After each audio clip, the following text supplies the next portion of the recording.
Facebook's long-term marketing strategy, it's all about having that deep analytics on customer behavior.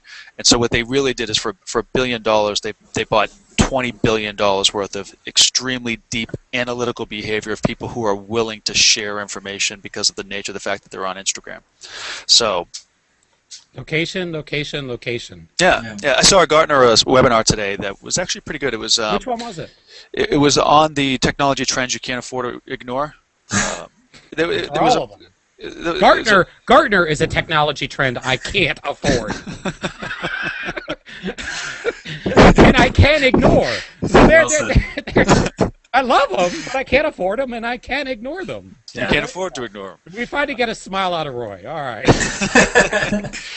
But so one of the things they talked about that I was paying close attention to, all the virtualization stuff I don't care about anymore.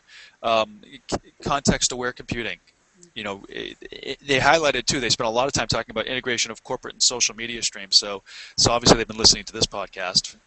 We talked about that 3 years ago. They killed the Magic Quadrant and brought it back based on this podcast. but what it is interesting now is how they were talking about specifically when media's content's everything, and we know that.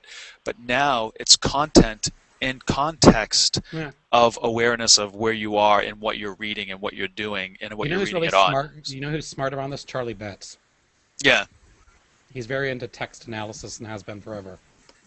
Yeah. Well, that was another topic they talked about too. They talked about pattern and analytics and how the data growth that we have is just phenomenal. The exabytes that we're talking about, and zettabytes, and yottabytes. I think are the next one coming out.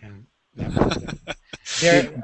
Do you guys think that Instagram is still going to be available and open to everybody who's not on Facebook?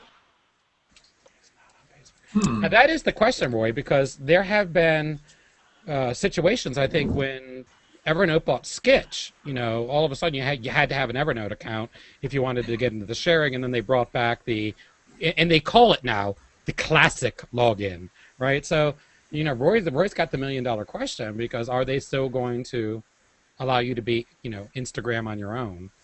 Yeah.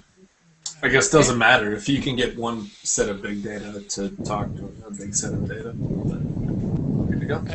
So, I don't want to push products that I like to use, but that's what I do for this show. Mm-hmm. Yes, you do. Shut up.